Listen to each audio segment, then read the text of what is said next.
and I would dearly love to have some resolution. This is a beautiful question for you to answer, Lee, because it is a difficult one. Difficult and more common than you know. Truly, a lot more common than you know. Dear Anonymous, welcome to the club.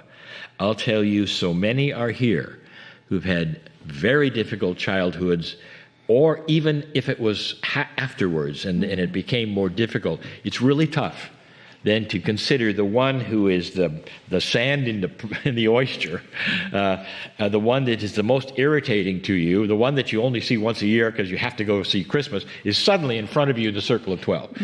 I'm there. Here is what I'm going to tell you, and I hope this helps for all of you who might have this situation.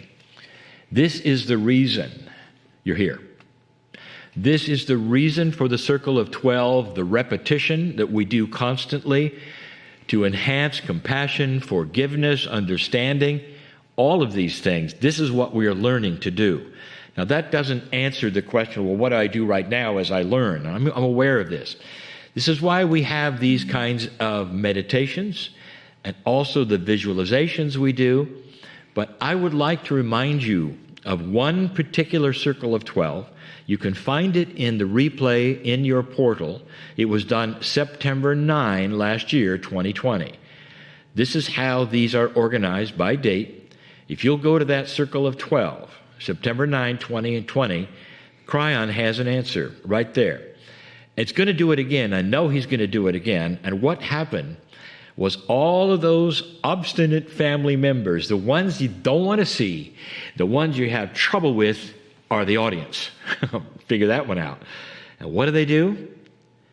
One at a time, they come on the stage and they wash your feet.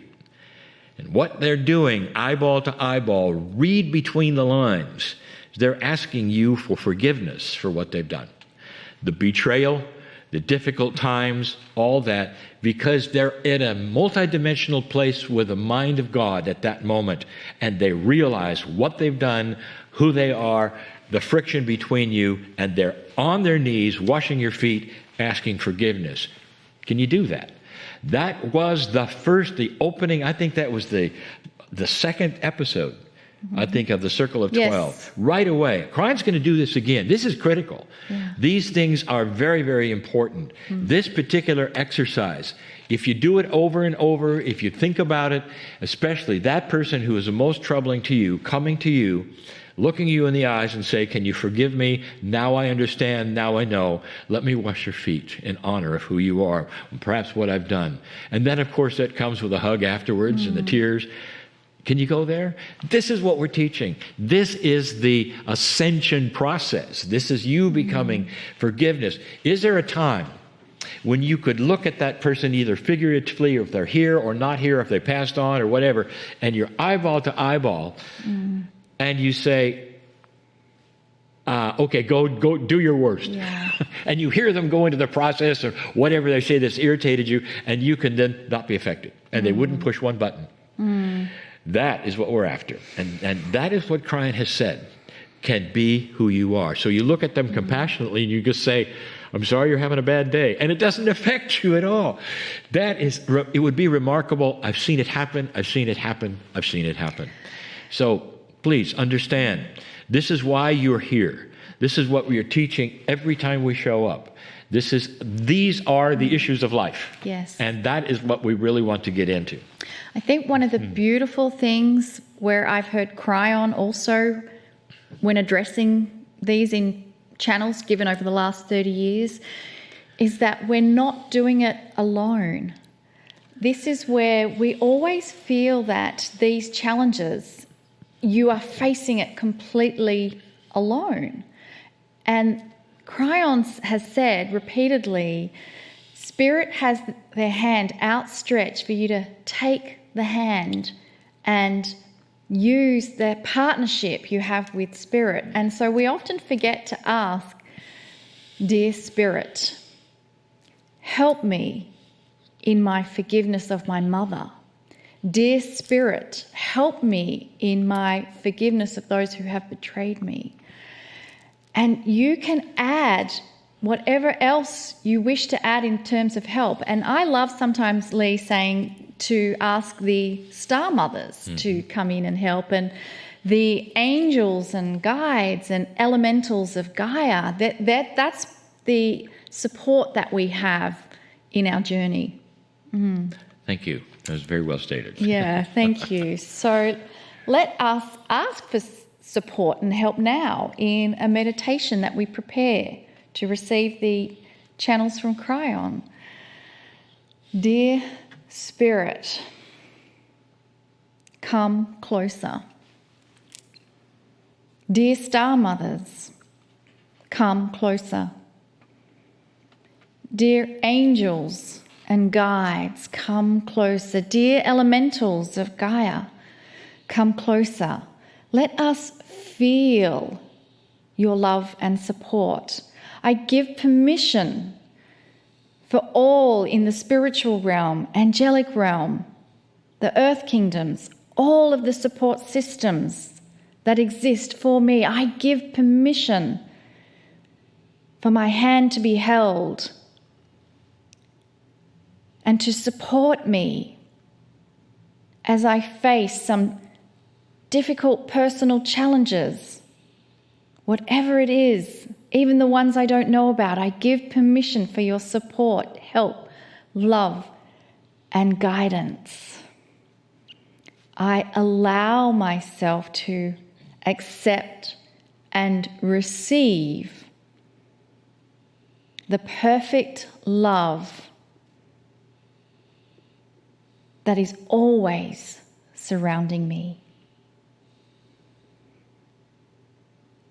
And thank you, Kryon, for being here. And thank you, Kryon, for loving us. And thank you, Kryon, for sharing your beautiful teachings and messages with us now.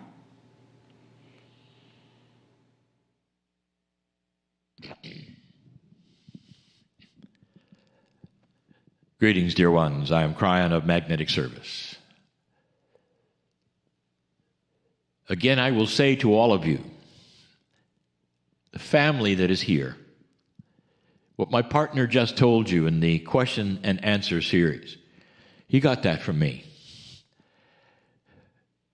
That's when he started to realize that there was a family beyond that which he considered reality. That's when he started to assemble people he had never known before who were of like mind. And he realized they were studiers of compassion. That's when he saw them, even the human beings that were troubled or with their own problems, but they had the compassion and the understanding and the desire to know more about their soul. And slowly over time, that became his family. He's had this experience, and this is the experience that has changed his life. It's the experience that we offer to you to find out who family truly is, the ones who indeed love you unconditionally. For years we've said, often that is not your biological family. Some have asked, why would that be? What kind of a plan do you have when you come into this earth? You don't have a chance if you have a family who's dysfunctional and beats you up and tells you the wrong things, and you have to undo it all through training later, therapy. What kind of a plan is that? And I'll tell you this, dear ones, if you haven't found out already, and I've said it again, that's a magnificent plan for old souls, because iron sharpens iron. And the old soul that you are goes through these things so that you will be able to understand them, to tell others what to do about them, to handle it yourself, to get through it, to be compassionate, to find understanding and forgiveness. Those are all the attributes of a master. Are you understanding it more? Do you get it? And some of you are saying, well, I certainly don't like that plan. You'd be right. Because these things are difficult. But many of you watching right now have gone beyond it.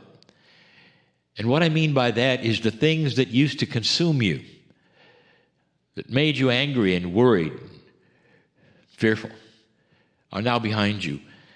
And perhaps the instigators of all of those things are still with you and still alive. Perhaps you see them every holiday while they ridicule you or worse.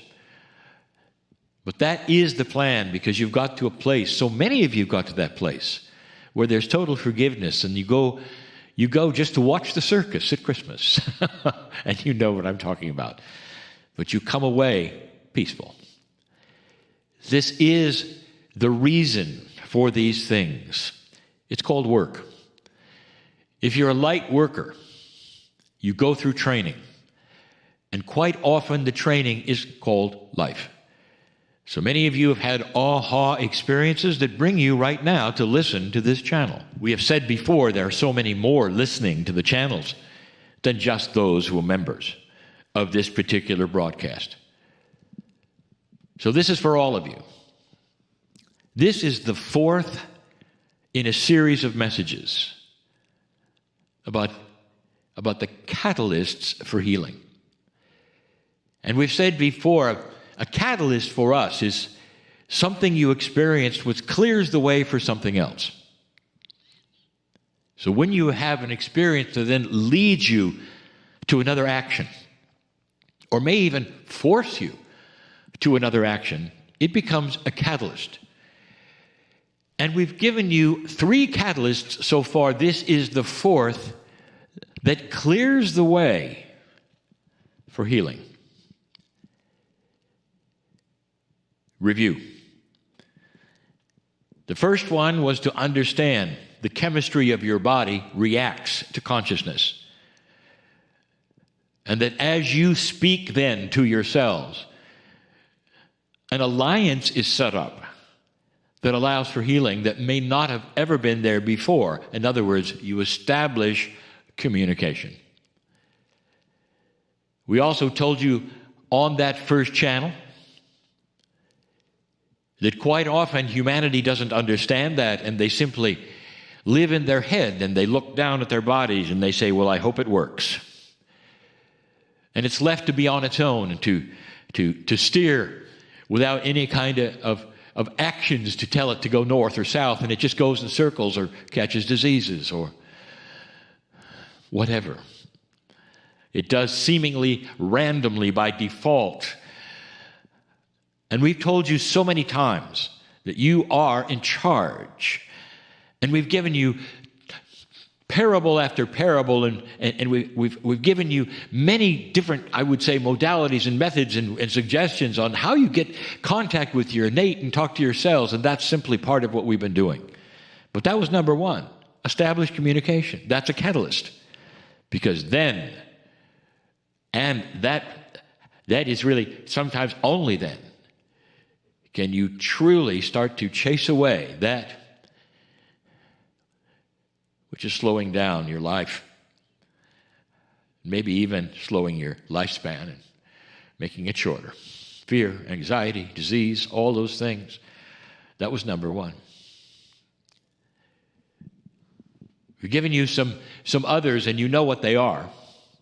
And you can review them, but all of them have to do with changing something about you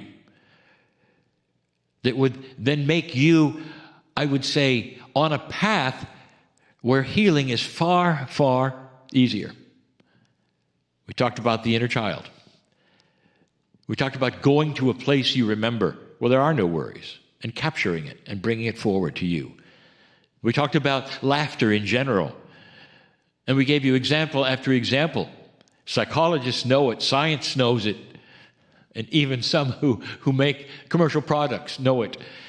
That if you're in laughter, all the fear goes away and all the anxiety goes away, and you're in a place that's so different. That's a catalyst for healing. This last one may seem like the simplest, and yet it isn't. This last one word that you've heard all your life, and I'll give it to you in a moment, is not all that simple. In fact, it may be the hardest to achieve. I want you to just go with me for a moment, all of you, to a place that you might paint on your own, a picture. of your favorite master on this planet, whoever it might be, a historical figure who you believe is a spiritual giant, one who you'd spend time with if you could. And if you paint that picture in your mind, and if you will, and you could be with that master, what is the result? If you would sit at the feet of this master, and that master would then either begin to speak or not, or simply sit with you for a while, what would be the result? How would you feel? What would be the one word that would describe, as you sat there, what would happen? What if you truly were in the thickness of a consciousness of a master on this planet who you might have read about or perhaps met in some way, in some vision? What is that they bring you first and foremost that is the most helpful thing? And the answer? Peace. Peace. Can you be in the middle of turmoil with everything falling around you and still have peace? The answer has been yes from every master who's ever walked this planet. And they may even tell you that's why they came. So that you could be peaceful knowing that there is a grander plan, that the things that you worry about are transitional. They truly are, even if you have a terminal disease. It isn't to say that it won't take your life. It's just to say, perhaps, it's not all there is. Dear ones, you have to think out of the box, and you have to think about the magnificence which is your soul, and you have to sit and be peaceful. We told you one of the attributes of a pilot, and the reason they want to keep flying and keep flying no matter what, is that when they get above the clouds, it's very peaceful. And they say it's always a nice day above the clouds, and it is. That is a metaphor, but ask any pilot, because that's where they want to be. Because down below the clouds and down on the planet is all the things they leave behind, all the worries, the troubles, even a disease they might have in their body. It all seems to be muted, almost in the background when they get above the clouds. We've said before that this is the most catalytic energy for healing. Healing becomes a byproduct of peace. When you can have the things that we have listed, when you understand that you're in communication with your body, when you understand you can contact that inner child of innocence, when you understand what laughter is all about, and then you can find that peace that passes understanding. In other words, there's no reason people would say, why are you so peaceful when all around you things are tumbling? And you can just smile. You could say, because that's who I am. And I happen to know, you could say, that my attitude of being peaceful will bring me answers and healing. It's so interesting. I said they're a byproduct. They're almost automatic. Did you know that? It doesn't then give you the possibility to read a book or to watch a video. It starts to happen because you're peaceful. Are you getting this? More than just a catalyst, these 4 items pave a smooth road where it was rocky before. But more than that, the things that eluded you start to come in automatically, including profound healing, including things like spontaneous remission, feeling better about yourself and feeling peaceful in all that you do. Just brings it on, brings peace. It brings healing, lack of fear. You raise your hand. Thank you, Spirit, that I understand now that I am part of a very, very large picture, and the masters are all around me. And now I am peaceful with all things. This is the reason I'm here. This is the teachings of Kryon. All that has occurred in 31 years comes to this day and this hour, when we say again, we are in love with humanity for what you've done, what you're going to do, and the ascension of light that is occurring for all who wish to look right now. And so it is.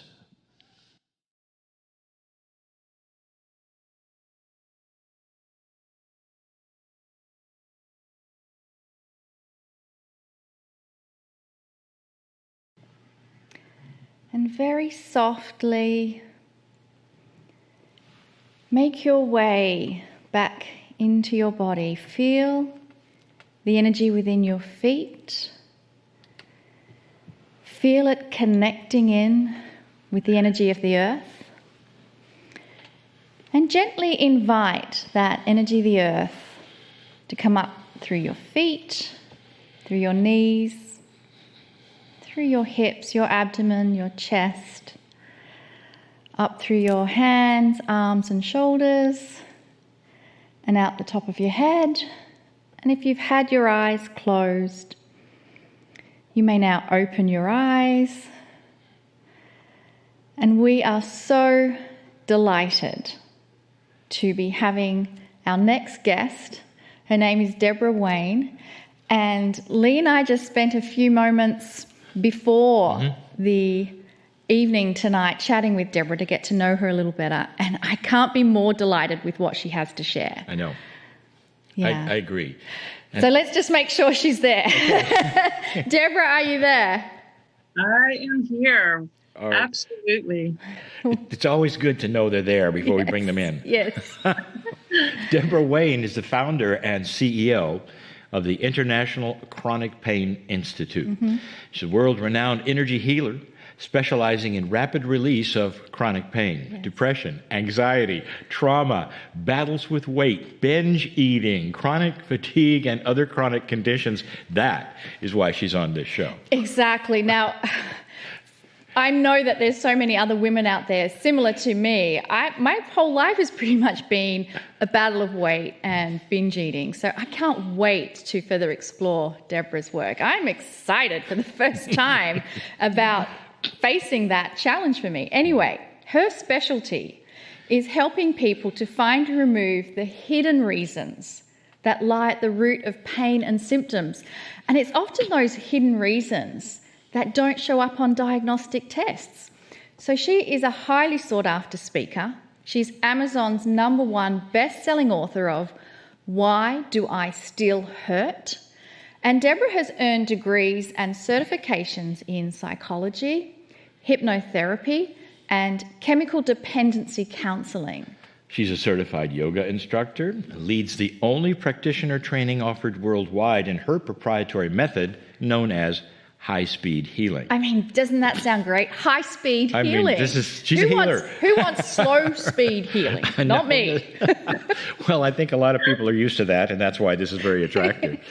I also like to have a little personal note. We always do on our guests. She's over 35 years practicing and teaching meditation, and she's national recognized glass artist, former professional modern dancer. She's a creative. Wow. I'm not surprised. Yeah. Deborah, welcome to our show, and we're just going to turn it to you and tell us the story.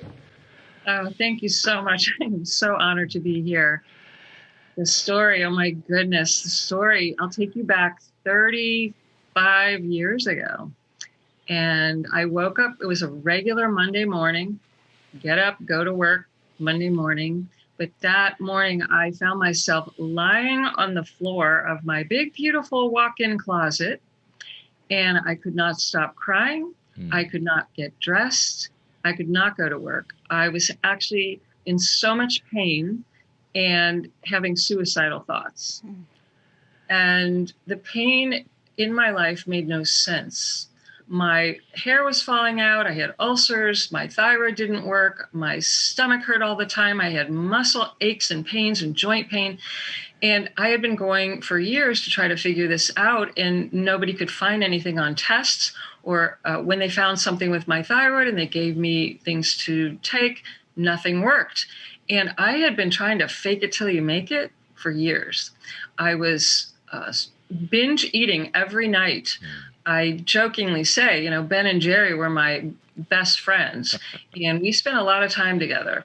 I was drinking alcohol till I passed out because I couldn't sleep. And I was addicted to pills for pain, for waking up. I mean, I was just living this horrible life and nobody knew it because from the outside looking in, I was still functioning. And I had a big, beautiful home and a handsome husband and all the stuff that, a girl could want. But internally, I was dying. And that day, which I really thought was the worst day of my life, and it certainly felt like it, it was the crossroads. I was lying on the floor of that closet, and I looked up at the ceiling of the closet and I screamed out to, at the time, a God that I did not believe in. And I said, if there's anything or anyone out there, please help me. I'm here to tell you that within seconds, this really unusual sense of calm and love like I had never felt just enveloped me in the closet. It was palpable, it was real, I was not imagining things, and within seconds I just stopped crying. I was able to get up, go in the other room, pick up the phone, and call someone and say, I really need help. Now, if you had known me then, I was not an ask for help kind of a girl. I was, I've got this. Everything's fine. And I finally, on that day, received divine intervention. And it changed my entire life. Now, don't get me wrong, it wasn't an overnight fix. I went on a healing journey that was, in many ways, the most frightening thing I did, but also the most exhilarating thing that I've ever done in my life. And it led me down a path where I began to discover an entirely new universe that I didn't know existed, that led me to my work here today. The greatest piece of the puzzle that I would love to share with everyone is that I had learned to meditate when I was really young, and I stopped doing it. And I started meditating again. And I began to have a series of what I would call spiritually transformative experiences. And it was shown to me. It wasn't something I read in a book. It was literally revealed to me that everything is energy. Everything is information, vibrational information, the walls, my body, the computer. It's not physical. It looks physical, but it's not. And I became aware of information that I did not study anywhere. My intuition kicked into high gear, and this has never stopped. And I discovered in meditation, I started to feel life force energy flowing through my body and particularly flowing out of my hands.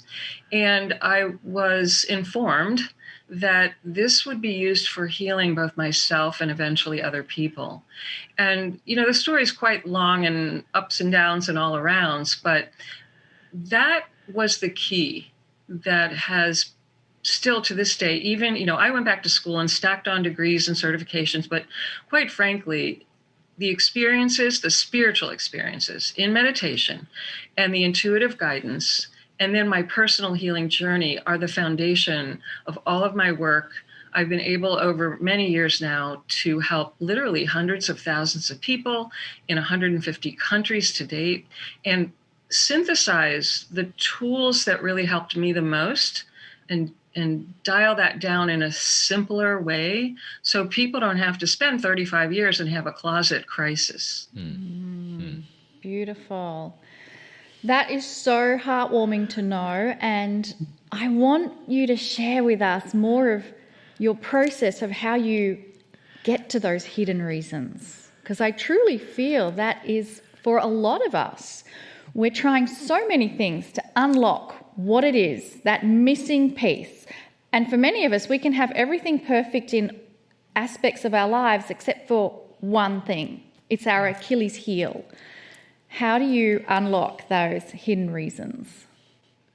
So I ask deep questions. And what I've found is there really are three areas that we must look at if we want to heal. And you're right that usually most people, especially your listeners, they've worked on themselves. They want to heal. They want to have a joy-filled, free, peaceful life, or they wouldn't be on a call like this. But we get stuck because we